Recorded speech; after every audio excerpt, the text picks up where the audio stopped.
1 jam gitu ya, nggak sesuai. Olahragalah sesuai dengan kemampuan kita, dan kita harus tahu tanda bahaya ketika kita olahraga. Jadi yang mau saya perhatikan di pagi hari ini adalah kesakitan jantung saat kita berolahraga. Jadi ketika kita mulai, misalnya lagi olahraga tapi udah melewati tubuh kita itu memberikan tanda bahwa kita berlebihan. Apa itu? Ini disebut misalnya dadanya terasa sakit,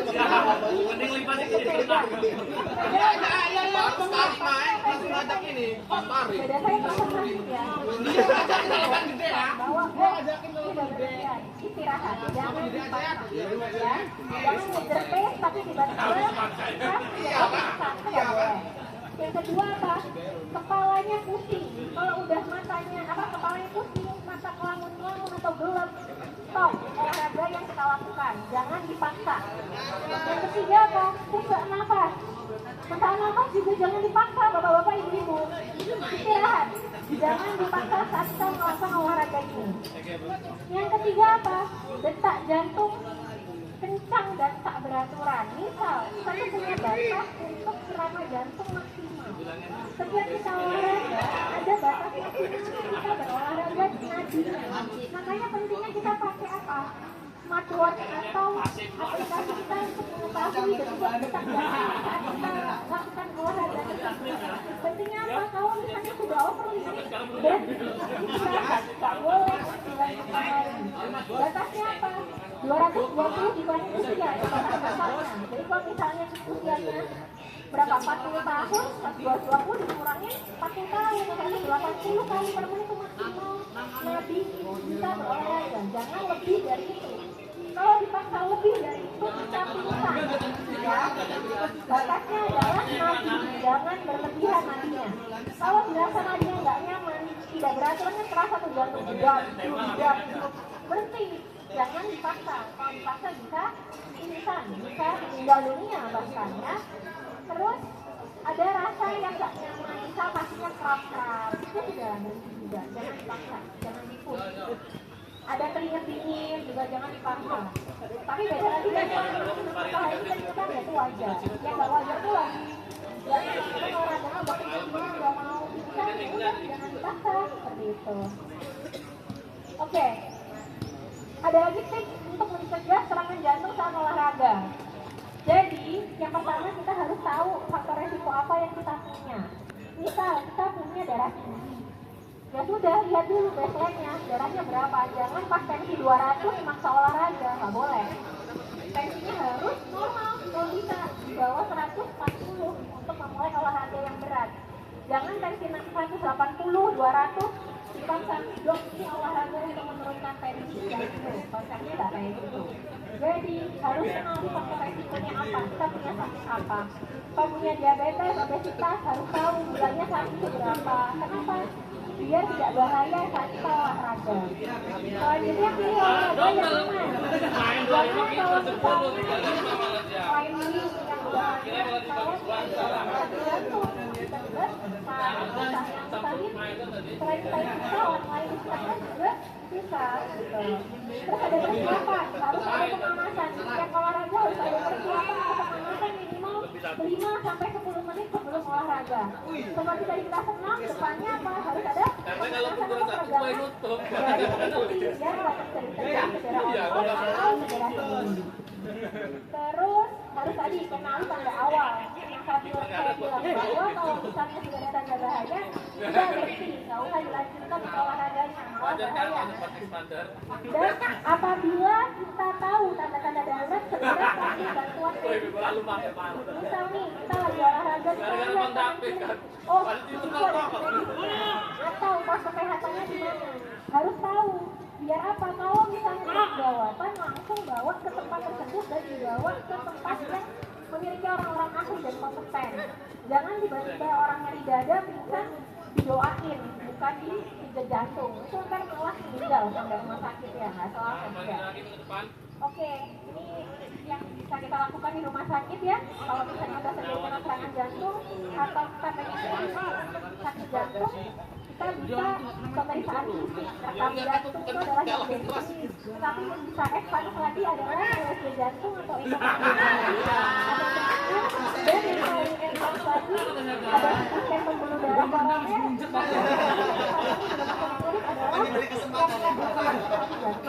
semua adalah modalitas diagnosis dan preventif pada pasien-pasien dengan sakit jantung. Oke ya, ini EKG, scan. Nah, ini gambar-gambarnya orang treadmill. Terus Holter itu juga bisa dilakukan deteksi adanya gangguan gravitasi pasien-pasien jantung. Ceklet ya, dokter Yana, dokter fisik yang hari ngerjain. Jadi kalau orang terkena sumbatan, dibuka sumbatannya kayak orang pasang gorong-gorong. Lagi ada selokannya tersumbat dipasang gorong-gorong. Dia apa? Bilangnya lancar. Dokter sih kita udah teriak setiap hari, teleponin apa serangan jantung. Ya, jadi kalau bisa kita mencegah sahabat-sahabat, jangan sampai bisa serangan jantung bahaya. Bahayanya apa? Bisa meninggal waktu. Bukan cuma masalah apa sakit aja, tapi masalahnya adalah nyawa. Dan apabila orang sudah terkena serangan jantung, kualitas hidupnya pasti akan turun. Tidak akan seperti orang normal, walaupun dipasang ring sekalipun. Dia pasti akan lebih mudah lelah dibanding orang biasanya. Dan otomatis apa? Ketika kualitas hidup dia menjadi apa? Tulang punggung keluarga.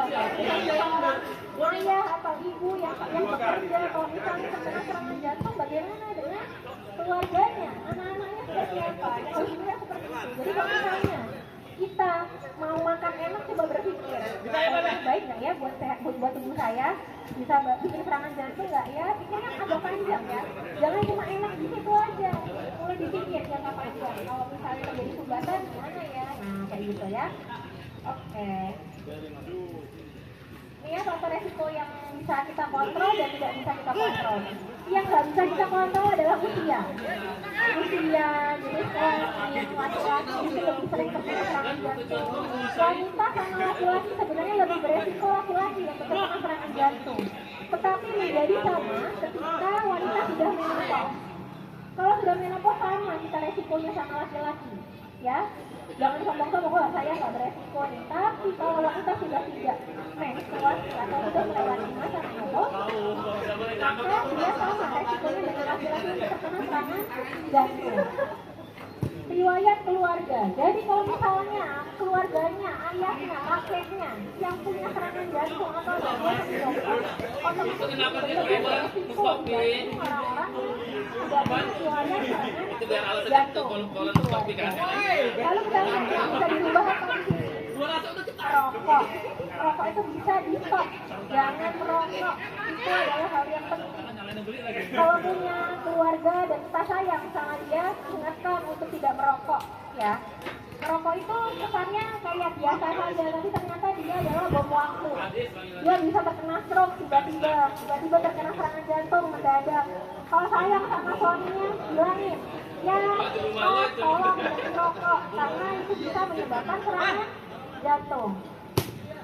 Diabetes harus terkontrol, gula harus terkontrol, dan hiperkolesterol serta stres. Jadi jangan terlalu stres yang menyebabkan serangan jantung. Ini ya caranya mencegah serangan jantung: kontrol tekanan darah, kontrol gula darah, aktivitas fisik, stop rokok, diet yang baik, terus kontrol kolesterol, kontrol berat badan, jangan sampai obesitas, dan konsumsi obat secara teratur. Yang paling penting sekarang adalah hindari stres. Kemarin kita masuk ke sekitar kemarin ya, 1 hari yang lalu adalah Hari Kesehatan Mental Sedunia. Jadi jangan sampai terlalu stres. Stres itu ada 2, stres psikis dan stres fisik. Stres psikis itu bisa menyebabkan serangan jantung juga. Jadi jangan stres. Dikejar deadline, bisa stres. Dikejar apa? Pasien tiba-tiba, Pak Bu nih, keluarga saya tiba-tiba nggak bisa nawas perawat-perawat itu stres sebenarnya. Setiap bekerja tuh stres, ya. Tapi harus tahu cara stres kondisi seperti apa. Misal habis bekerja, happy, apa istirahat, relaksasi, kayak gitu. Ya jangan terlalu stres. Nanti habis kerja pulang, di rumah berantem sama keluarganya, tambah stres lagi. Jadi harus happy ya, apapun yang terjadi harus happy.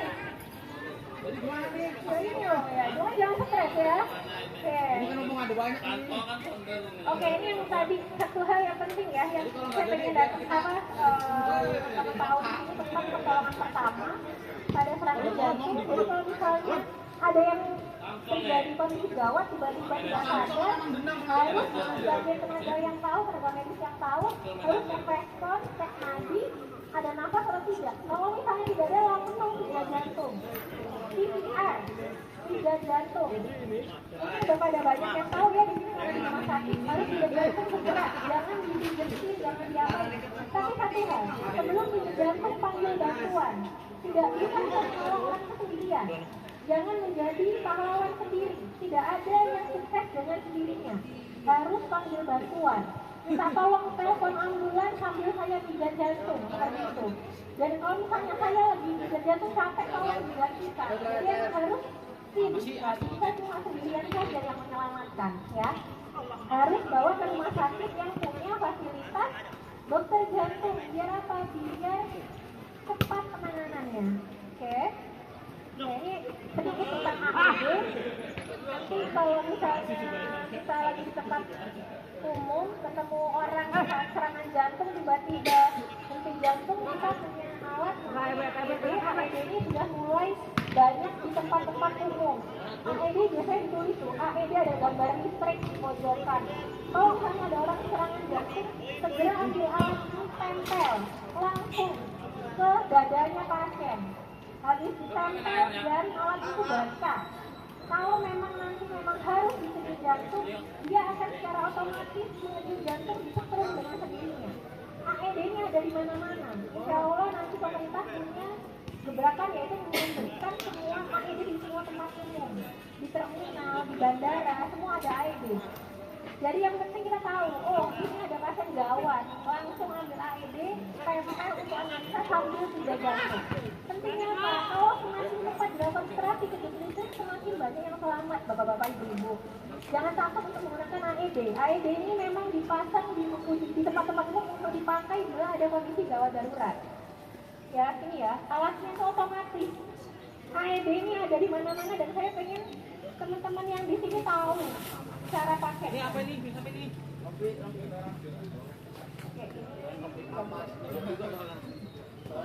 Jadi intinya alatnya akan secara otomatis menjebret atau memberikan aktivitas ketika dipasang. AED cuma dipasang, ditempel aja di dadanya pasien dan di situ ada petunjuknya semua. Jangan takut untuk menggunakan AED karena memang dipakai dalam kondisi gawat darurat. Dan jangan lupa langsung dilakukan pijat jantung.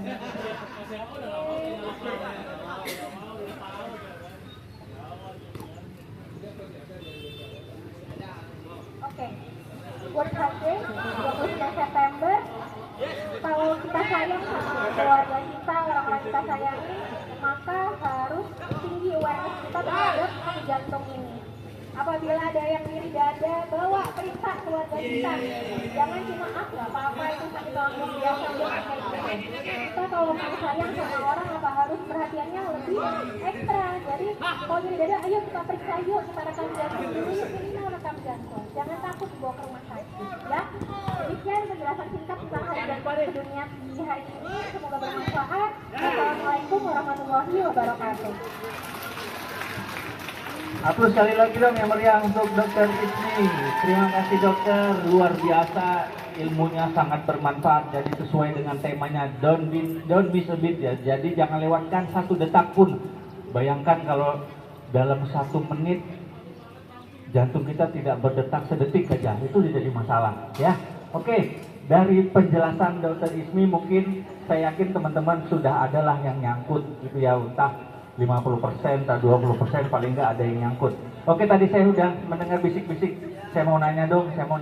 Nah, kita buka forum tanya jawab.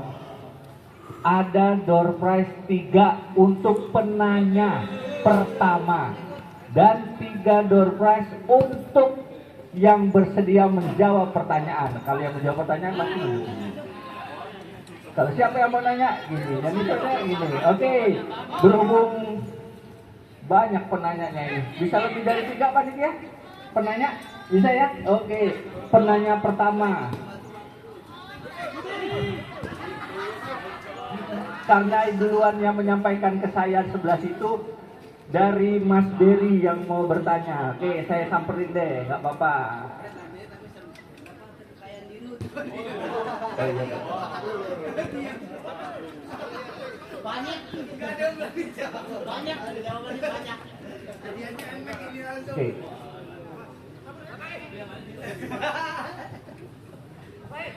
Assalamualaikum warahmatullahi wabarakatuh. Izin bertanya dokter, nama saya Berry Satria dari Ruang Hemodialisa. Mau bertanya, sekarang ini kan lagi tren olahraga sih ya dok, dari lari, bersepeda, bahkan main bola dan segala macam. Yang ingin aku tanyakan,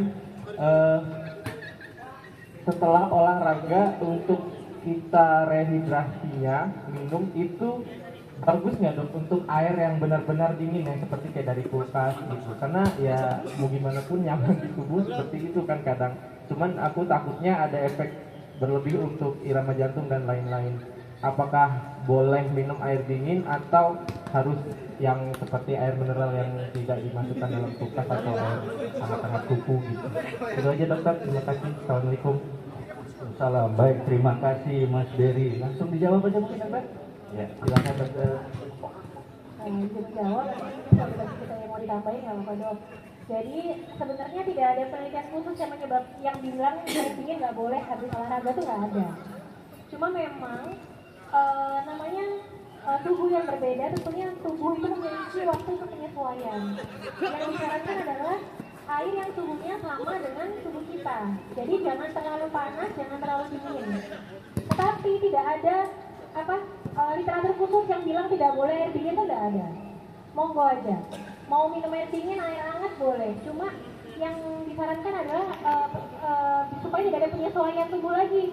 Jadi air yang suhunya sama dengan suhu tubuh kita, suam kuku yang biasanya itu. Tapi nggak masalah, mau air dingin juga nggak masalah. Nggak ada masalah, kecuali ada yang punya alergi khusus tertentu, misal punya rinitis atau apa, itu kan ada pengecualian untuk penggunaan air dingin ya. Nggak apa-apa, minum aja nggak apa-apa, nggak masalah. Ya, terima kasih pertanyaannya. Jadi memang banyak masyarakat juga yang berpikir sama seperti itu. Tapi pada dasarnya adalah kalau fisiologi orang yang berolahraga itu meningkatkan suhu tubuh, sehingga kadang kita kalau habis olahraga kan badannya agak hangat ya, terus denyut jantungnya juga cepat. Nah, memang tidak ada larangan, cuman ada manfaatnya ketika memang air itu lebih dingin. Jadi dia membantu untuk menurunkan suhu tubuh tadi.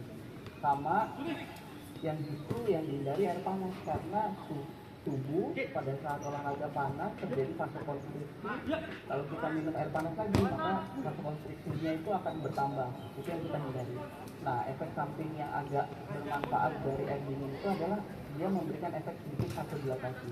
Cuman nggak boleh yang terlalu ekstrim juga, es batu gitu, karena perbedaan suhu yang terlalu ekstrim itu juga membuat tubuh tidak nyaman. Biasanya kita kalau minum air yang terlalu dingin itu kan habis olahraga tenggorokannya juga tidak nyaman. Jadi boleh agak dingin, cuman jangan terlalu ekstrim. Manfaatnya itu dia membantu menurunkan suhu tubuh yang tadi metabolismenya lagi meningkat. Oke, terima kasih Dokter Sigi, Dokter Ismi. Gimana Mas Berry? Sudah puas? Oke, alhamdulillah. Ya, penanya berikutnya tadi sebelah sini. Oh, ada Ibu Helda. Silakan berdiri dong Bu Helda. Nah, silakan mau ditujukan ke siapa? Assalamualaikum warahmatullahi wabarakatuh. Jadi dok bertanya, ada keluhan dok di keluarga itu bahwa dia kan kalau kita jantung di sebelah kiri, dia kalau kita mau bawa ke rumah sakit, nah saat ini selalu mengeluh di sebelah kanan, tapi dia menjalar ke belakang dokter. Apakah itu harus kita periksa bawa ke rumah sakit untuk dicek jantungnya atau tidak ya dokter, atau periksa hanya ke dokter penyakit dalam saja? Baik, terima kasih. Silakan Dokter. Selamat datang Ibu Direktur Selamat bergabung. Silakan dokter. Mungkin harus spesifik dulu Mbak Elda. Umur berapa?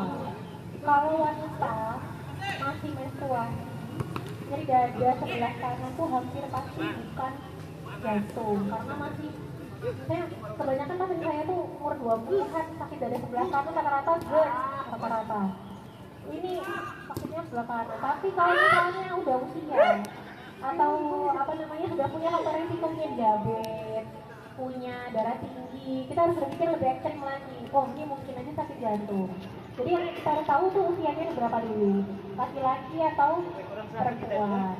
Terus dilihat dulu nyeri dadanya gimana, nyeri sebelah kanan berkurang dengan istirahat nggak? Kalau berkurang bisa jadi sakit jantung juga, karena sakit jantung itu dipicu dengan aktivitas reda dengan istirahat. Tapi kalau udah benar-benar serangan, walaupun dengan istirahat pun tidak berkurang nyerinya, seperti itu. Kemana dokter mana pun boleh, yang penting ketemu medis.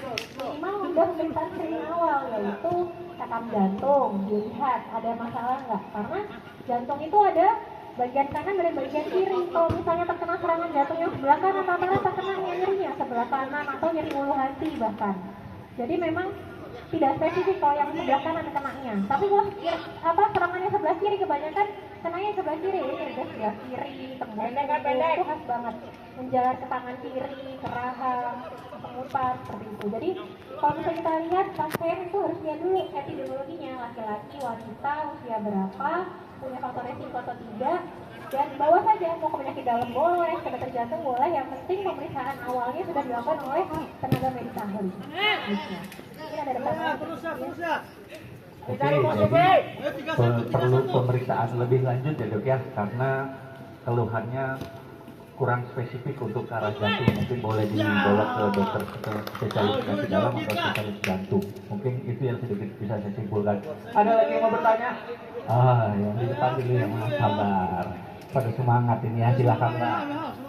Assalamualaikum, saya Mary, dokter. Saya ingin bertanya, ini kan kakak saya kan tenaga kata dokter kan jantung itu bisa dari mana ya dok? Kemarin dia dicek, katanya dari dia ada pembuluh darah yang mati gitu, atau benar kayak sebetulnya? Karena ayah saya juga meninggal karena jantung. Makasih dokter. Silakan dokter. Sangat betul sekali. Jadi serangan jantung atau sumbatan pembuluh darah koroner itu penyakit yang diwariskan. Jadi kalau misalnya keluarga yang memiliki bakat sakit jantung koroner, sebenarnya nggak cuma sakit jantung koroner ya, cerebrovascular disease, stroke itu juga termasuk. Jadi kalau misalnya keluarganya ada yang sakit darah tinggi, kena riwayat stroke atau sakit jantung, itu dapat dipastikan diwariskan ke generasinya berikutnya, punya resiko. Jadi kalau misalnya keluarganya itu ada yang sudah punya seperti itu, stroke atau serangan jantung, jangan merokok. Karena sudah punya bibit bebek bobot ya, bibitnya sudah punya seperti itu, jangan disubur-suburkan dengan merokok. Memancing terkenanya lebih mudah. Bisa kebanyakan pasien-pasien yang saya temui, misalnya punya ayah sakit jantung, dia merokok, serangannya akan lebih mudah dibandingkan ayahnya. Misalnya ayah kena serangan jantung di umur 50 tahun, anaknya dengan merokok dia bisa terkena serangan jantung di usia 30 tahunan. Seperti itu. Jadi memang diturunkan dan diwariskan. Gangguan irama jantung juga seperti itu.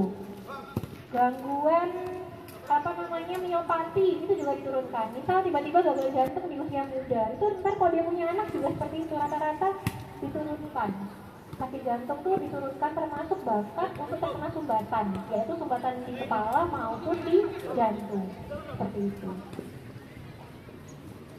Iya, biasanya seperti itu. Spektrum apapun ya, perdarahan, sumbatan sama aja. Jadi pembuluh darahnya tuh, jenis pembuluh darahnya itu berarti sudah diturunkan yang mudah pecah atau mudah tersumbat, seperti itu. Makanya jangan disubur-suburkan dengan pola hidup yang tidak sehat.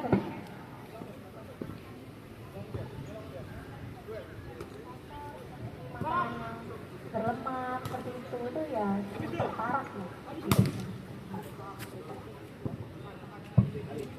Oke, jadi kurang lebih memang faktor genetika itu adalah salah satu faktor penyebab dari serangan jantung yang tidak dapat dimodifikasi ya dokter ya. Jadi kalau sudah punya keturunan keturunan dari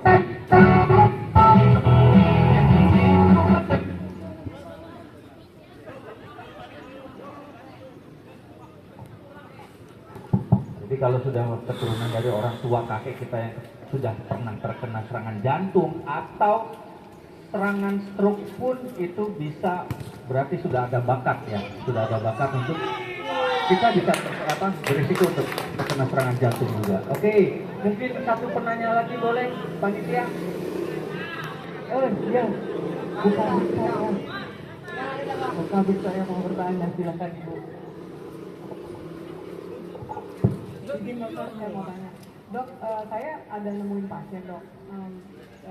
Keluarga memang riwayat jantung. Kemudian kakeknya riwayat stroke, komplit lah ya dok ya. Kemudian ada temuan bahwa si anak itu ternyata di usia muda kena infak kronis. Nah, kemudian apa ada hubungannya ya dok antara infak kronis dengan saya nanya dok, apakah hubungan antara infak kronis, takikardi, dan kecurigaan kelainan jantung bawaan? Karena selama ini di keluarga saya itu kan tidak ada keluhan terkait jantung, tapi begitu di scan ada infak kronis langsung berlanjut ke suspek kelainan jantung bawaan.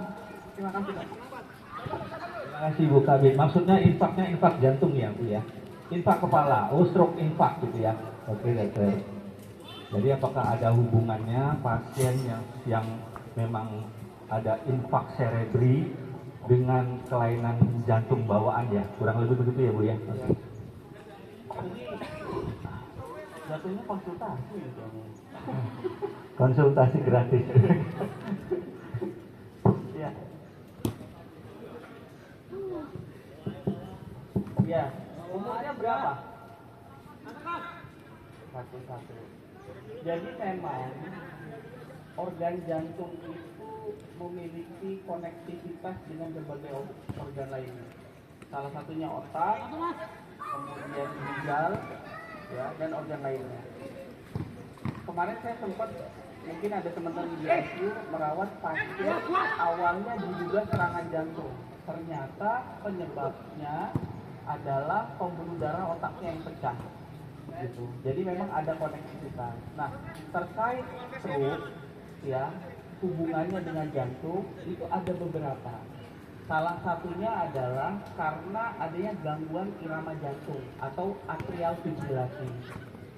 Atrial fibrilasi itu denyut jantungnya itu cepat, ya, tapi pelan sehingga aliran darahnya lambat menyebabkan gumpalan darah di atrium. Kalau dia lepas ke ventricle, kalau lepas lagi ke otak jadi stroke, kalau ke kaki jadi akut iskemia. Itu satu. Penyebab lainnya biasanya ini yang murni karena penyakit jantung bawaan itu ada namanya PFO atau ada lubang di jantung di intraatrial septumnya, sedikit anatomis ini ya. Tapi kan ini perawat semua ya, jadi medis bisa lah. Nah, jadi ada bawaan lubang dari lahir yang itu kalau kita normalnya udah lahir itu tertutup. Nah, itu tidak tertutup. Jadi ada konektivitas antara darah bersih dan darah kotornya. Nah, biasanya PFO itu yang kadang sulit dideteksi. Baru tahunya adalah setelah terjadi stroke, dicek jantungnya, oh ternyata ada tuh lubang yang tidak tertutup. Mungkin itu salah satu penyebab stroke ini, gitu ya. Jadi obatnya gimana? Obatnya kalau memang terbukti dengan echo, biasanya kita lihat ada lubangnya, ya, itu bisa ditutup. Tutupnya sekarang bisa dengan kateterisasi jantung.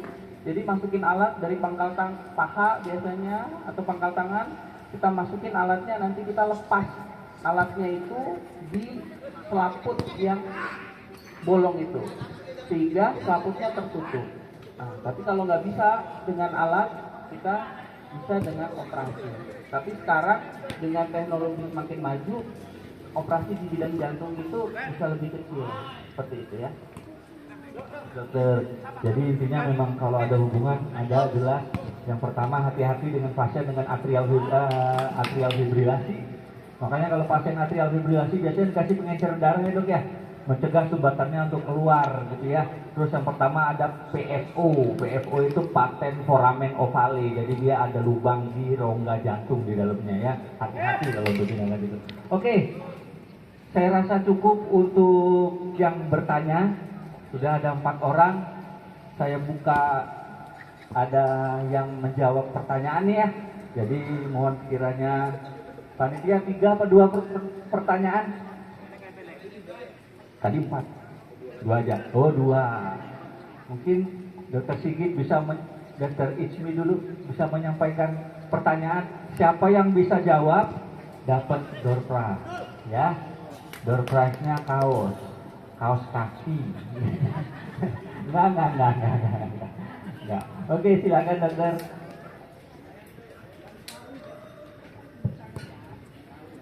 Sebutkan 3 ya? Satu ya? Oh ya, kan 3. Sebutkan 3 faktor resiko yang bisa dimodifikasi dan tidak bisa dimodifikasi pada pasien dengan serangan jantung. 3 faktor resiko, 3 faktor yang tidak dapat dimodifikasi dan 3 faktor yang dapat dimodifikasi. Oleh yang menunjuk pertama Mbak Trika nih, Pak Ibu Kepala Ruangan IGD, silahkan. Untuk faktor resiko yang tidak bisa dimodifikasi adalah pertama usia, yang kedua adalah jenis kelamin. Laki-laki lebih sering terkena dibanding perempuan, tetapi perempuan akan beresiko jika sudah masuk menopause. Yang ketiga adalah keturunan.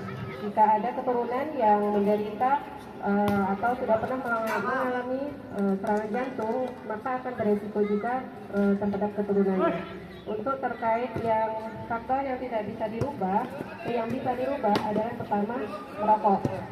Yang pertama merokok, yang kedua stres, yang ketiga adalah kontrol kolesterol. Benar dokter? Oke, selamat. Selamat datang Dokter Yana Handayani. Silahkan dong, sudah ditunggu dari tadi, silahkan langsung ke situ. Nah, mumpung Dokter Yana sudah hadir, Dok, sebentar dok, sini dulu. Mumpung dokter sudah hadir, silahkan kasih 1 pertanyaan ke audiens, dapat hadiah. Nah, mumpung dokter sudah datang di sini, mau izin dokter, langsung saya tegas dokter. Silahkan tentang jantung yang simpel-simpel aja dok, kasihan panas.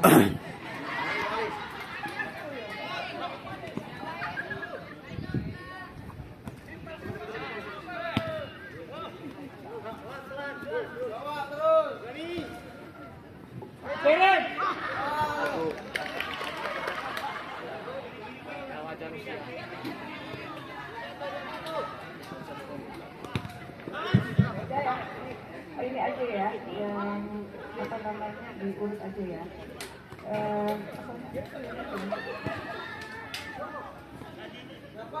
Jadi diurut banyak ini ya, pemeriksaan jantung banyak ya.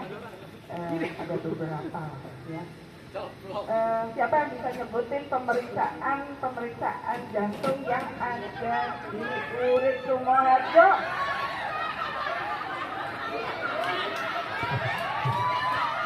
Tunggu. Ini mohon maaf, tidak ada nepotisme ya. Dia udah duduk duluan, intro ya. Fair ya, fair dan Assalamualaikum warahmatullahi wabarakatuh. Dapat saya izin jawab ya. Fasilitas yang tersedia di Rumah Sakit Urip Sumoharjo. Yang pertama dari EKG, kemudian treadmill, echokardiografi, Holter, APBN, CT kardiak, sampai PCI ada semua di Rumah Sakit Urip Sumoharjo. sudah lengkap dok.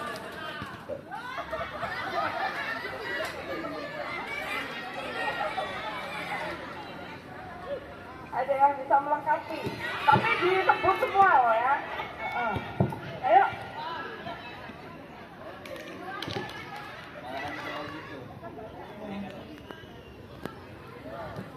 Assalamualaikum warahmatullahi wabarakatuh.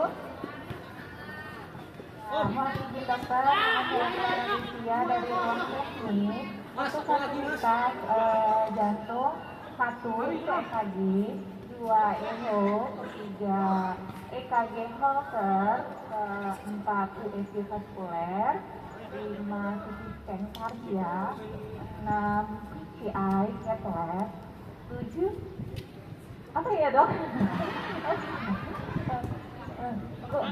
Ya kurang lebih seperti itu sih dok, kalau yang sering muncul di billing ya,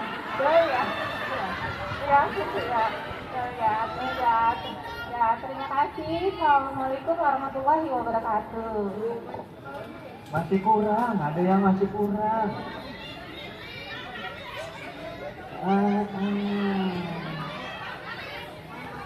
Ayo, siapa lagi? Siapa lagi? Yo, distro tadi kurang, dia hampir semua.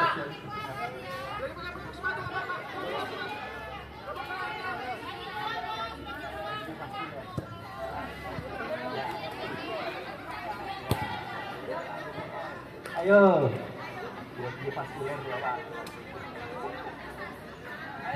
ayo, Jay, buruan, udah siang. Ayo, sini, sini, jangan di situ, sini. Ayo cepetan, udah panas. Ayo. Asisten dokter Yana mana nih? Ayo.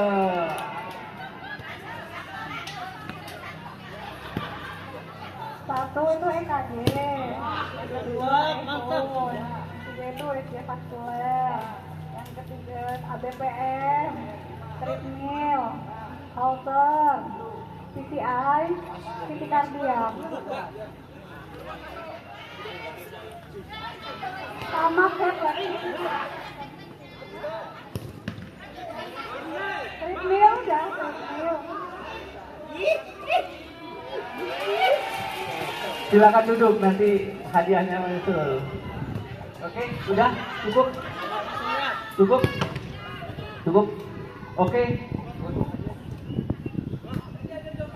Yang merasa tadi sudah bertanya dan menjawab pertanyaan, saya mohonkan untuk ke depan ada sedikit door prize. Ayo silakan. Mohon izin Bu Kabit.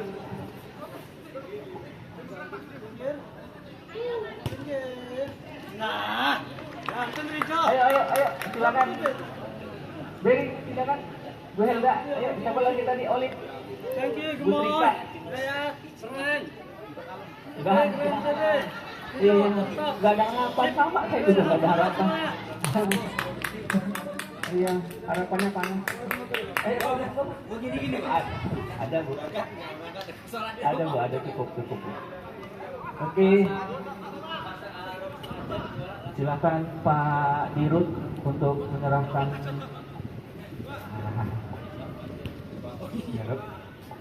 Pokoknya yang ini, yang penanya mana? Yang penanya satu, geser sini penanya. Ya.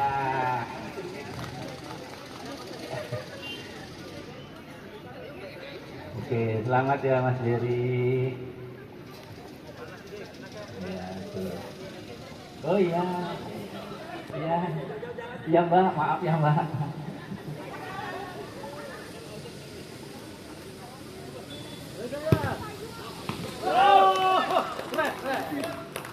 Oke, selamat semuanya. Ya, ini sedikit kenang-kenangan dari panitia. Foto dulu. Mohon izin, dokter. Foto dulu, dokter. Oh iya, di sini mungkin izin semuanya, Ibu. Supaya kelihatan huruf HD-nya. Ayo, silakan.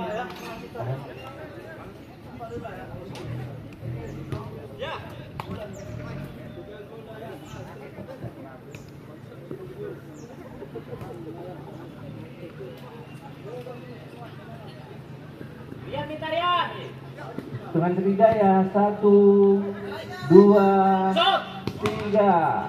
Sekali lagi, biaya bebas 1, 2, 3. Cukup. Selanjutnya mohon yang lain silahkan kembali ke tempat untuk Pak Dirut dan dokter. Berikutnya adalah penyerahan sertifikat ya dari Rumah Sakit Urip Sumoharjo ke dokter spesialis jantung Rumah Sakit Urip Sumoharjo. Yang pertama dari rumah sakit ke Dokter Riana Handayani. Ya. Sertifikat penghargaan.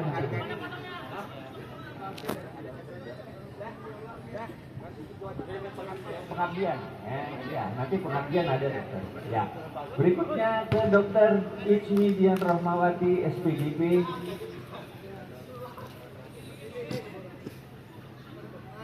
Ya, selamat dokter, terima kasih. Ya, yang terakhir Dokter Sigit Pratama.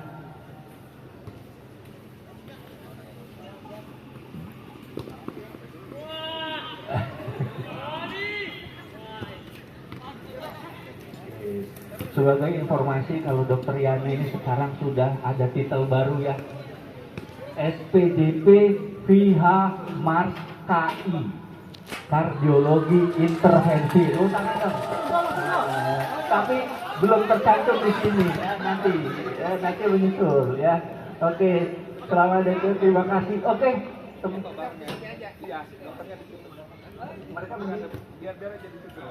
teman-teman mungkin agak merapat, kita mau foto bersama.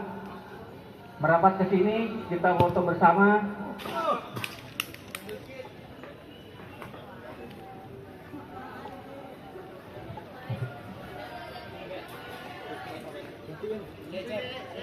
Ayo merapat. Sudah merapat, yang di belakang merapat biar kelihatan.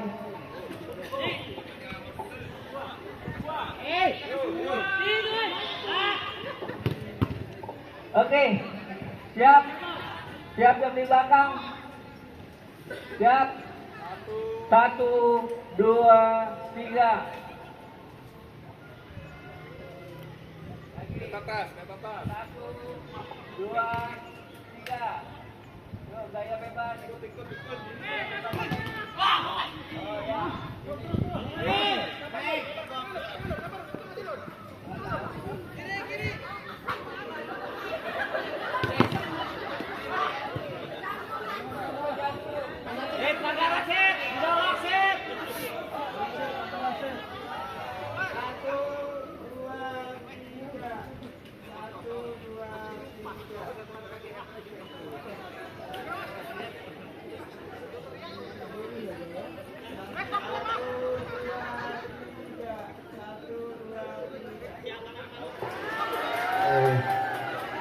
Baik, terima kasih Dokter Imbu sebagai direktur utama yang bersedia hadir di sini. Terima kasih juga para kardiolog kebanggaan Rumah Sakit Urip Sumoharjo. Terima kasih juga buat Ibu Direktur ya Pelayanan Medis Perawatan dan Direktur Umum Operasional Pak Ami dan seluruh rekan-rekan yang telah hadir di sini. Terima kasih atas kerjasamanya, terima kasih atas kehadirannya. Semoga kita sehat selalu, jaga jantung kita masing-masing, dan jangan lupa sampahnya tolong dibawa masing-masing. Saya akhiri. Assalamualaikum warahmatullahi wabarakatuh.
Lempar HP.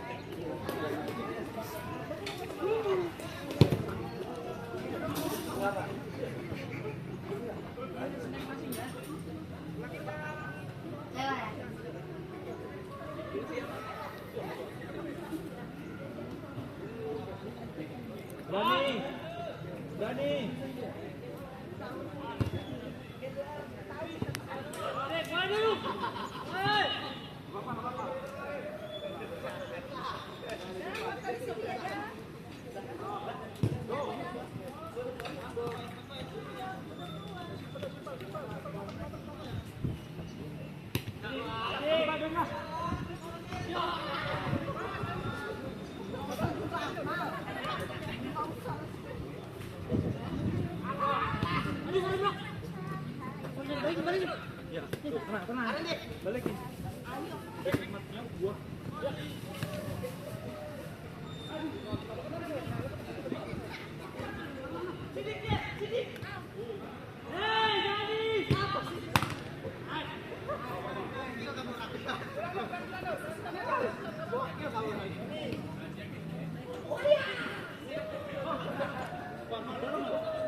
Situ Pak, situ aja.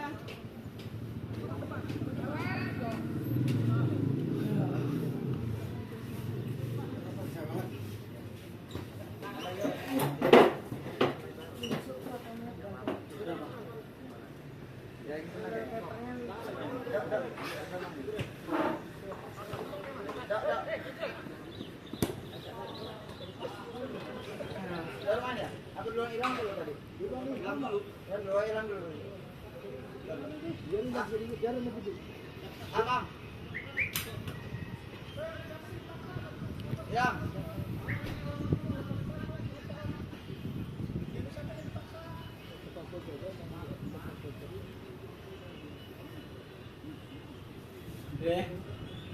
Ibu.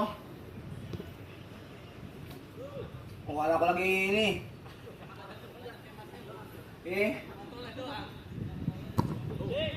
Lagi main bola. Nggak ikut ini. Burung nggak bisa milih ini. Rampung ini, seru ini. Asli. Orang habis futsal gitu kan yang unit.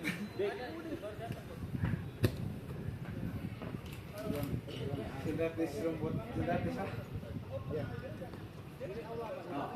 Emang ada rumput mana? Orang sintetis nih. Mas Hendra dijemput loh, Mas Hendra loh. Orang-orang ketemu ya? Gua lagi orang yang mau nelpon, tak patah ini baru sampai nelpon. Guys.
Mana kita lihat?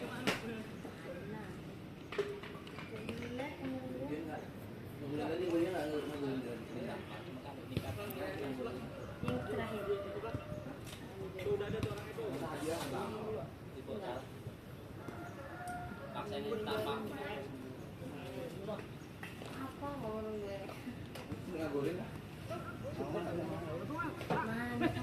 Saya digitalisasi.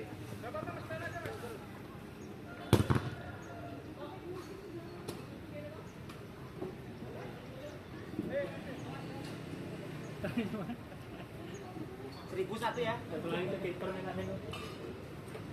berarti. Ya bang.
Ayo jangan, Rek.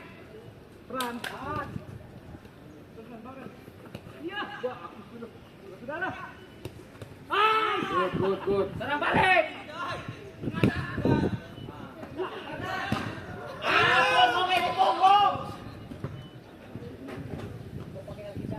Dia banyak lari.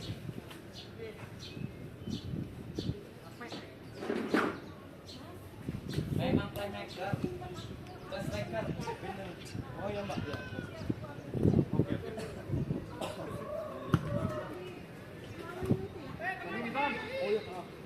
Oke Mbak, siap. Iya. Ya. Terus.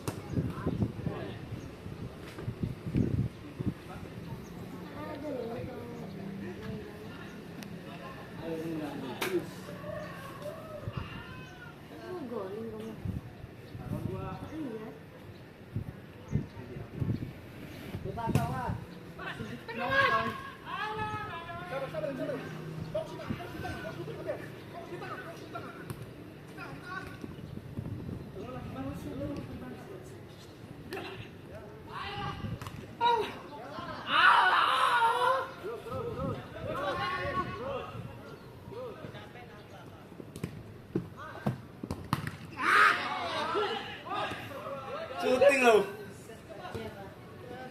Apa mau? Ya, santai. Oke.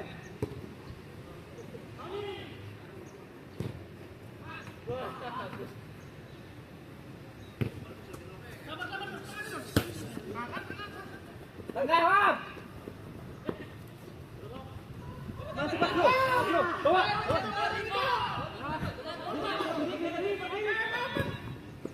Bola ke kata kawin bulan. Pusing bola.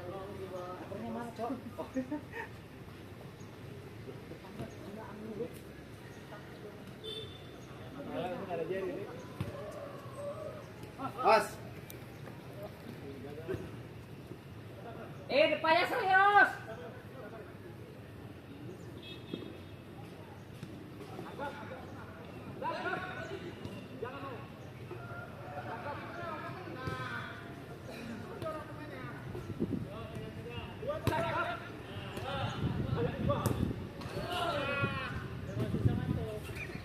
Susah.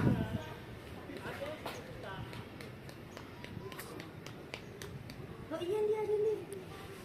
Ada.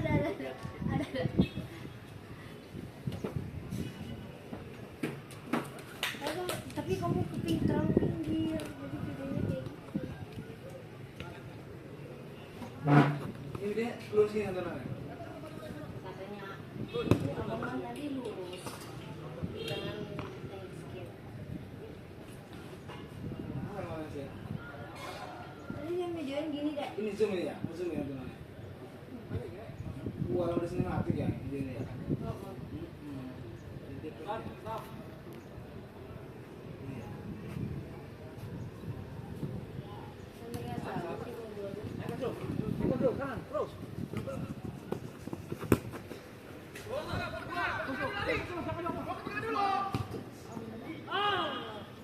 Kelihatan kok.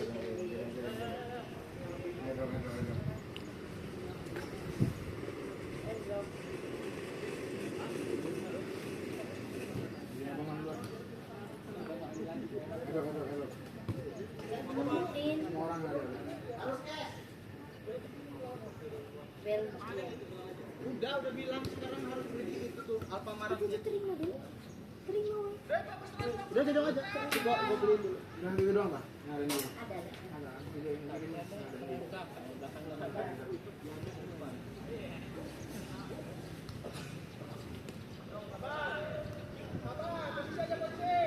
Kalau nanti gini kan. Kalau nanti malah gini kan. Iya. Yuk. Good.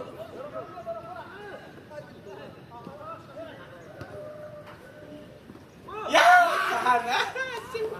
Cakep bener itu kalau gol sumpah. asli. Sumpah. Sumpah diri gua apa.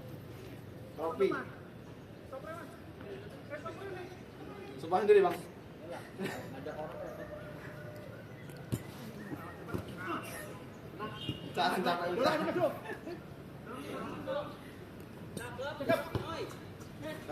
Dapat.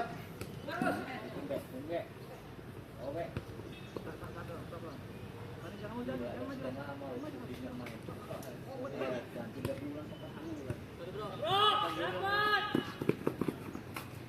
Ada pergerangan kawan. Sini aja sana. Jangan dong. Masuk. Darau.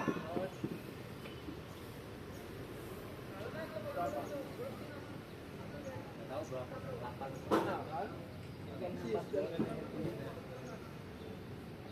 Kita berapa bulan nggak main? Ada 4 bulan ya. Sejak turun geser.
Oh, ini habis ini ya?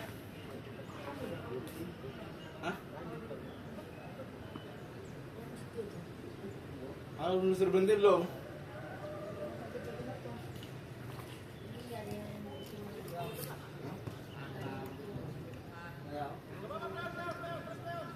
Ada dimulai jam berapa tadi mainnya? Udah lewat lah, kalau nggak jadi 15 main. Kan 30 deh. 30 selesai, 8 menit lagi.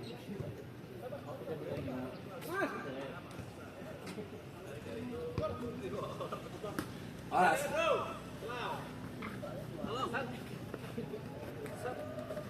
Wood.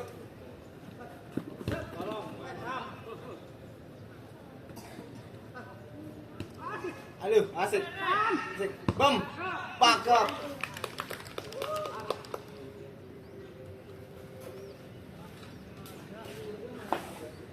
Gal.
Lemah.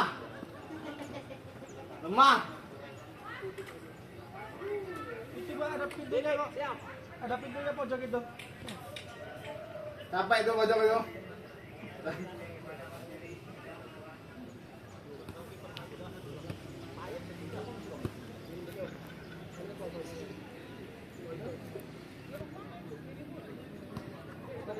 Nah, operasi apa?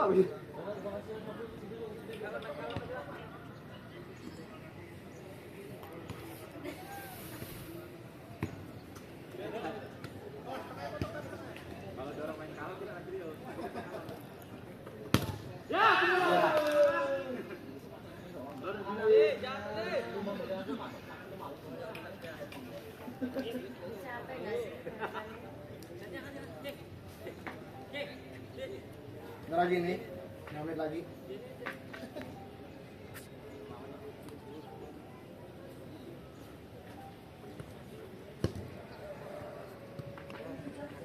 Iya. Sebelah saya berdua. Berdua.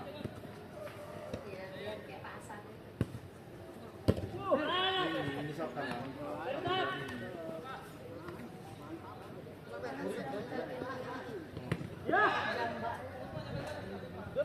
Ada nasi goreng, dia namanya apa itu? Ini ya bujang aja. Orang mana aslinya? Nggak tahu. Jual nasi goreng itu dia? Hah? Sunda ya? Oh. Ini nasi goreng itu kalau dia Lampung nih?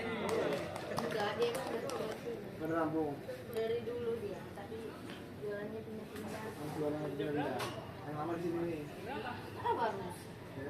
Ini setahunan gitu. Jadi kita jualannya.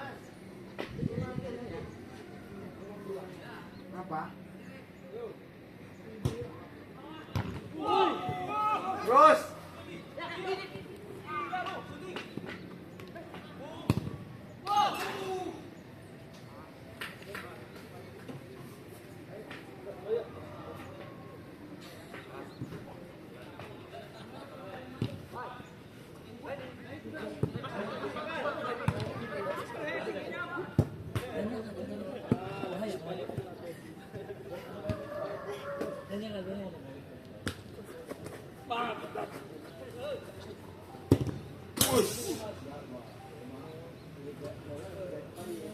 Boleh coba nanti yang kamu coba.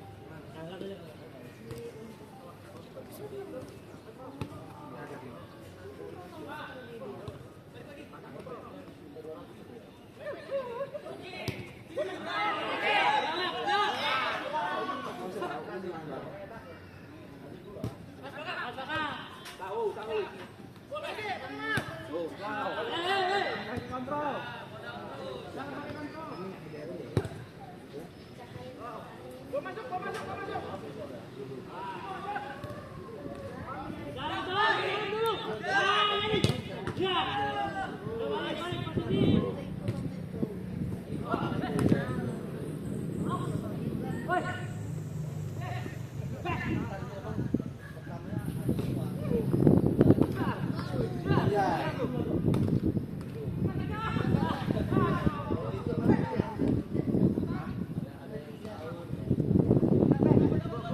Belum cabut kan?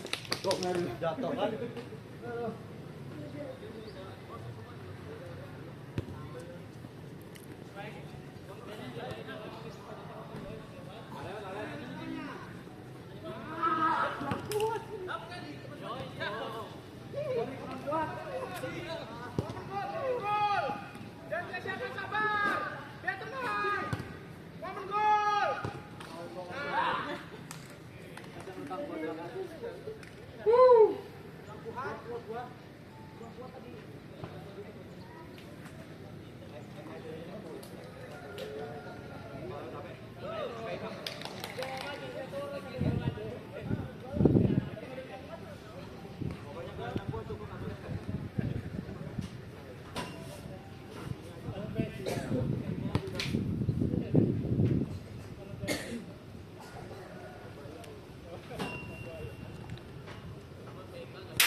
Bisa minggir tuh. Lewat 2 pemain pasti bisa.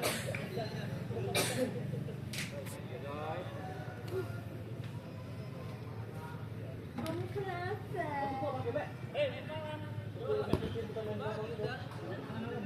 Enggak, lagi nunggu. Jam berapa, Pak? Udah 1 gol terakhir. 1 gol terakhir.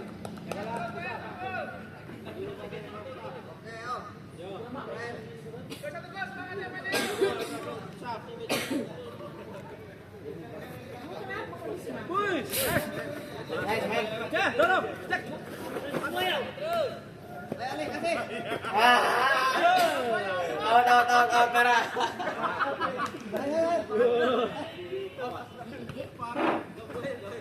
Ari, ambil, jemput. Jangan kontrol. Jangan kontrol.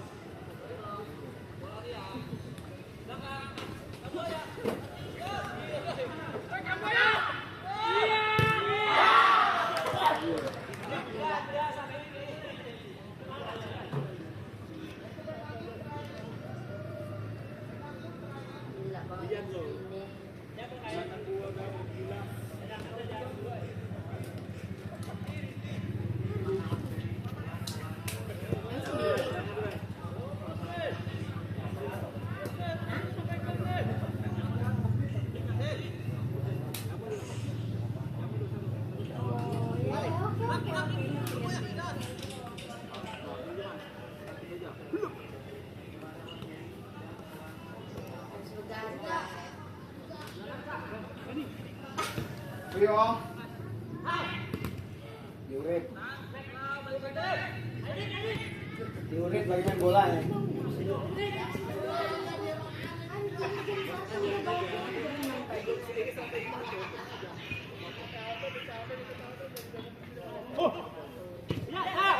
Apa ini bro?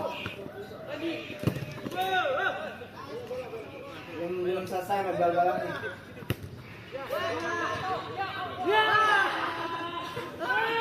Nah, kalau sapu yang Gimana sih? Nah, saya putih yang di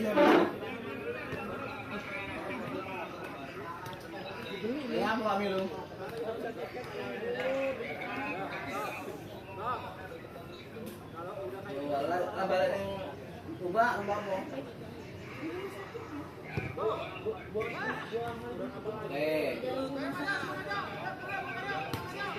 Orang tua bagaimana nih? Tahu ini.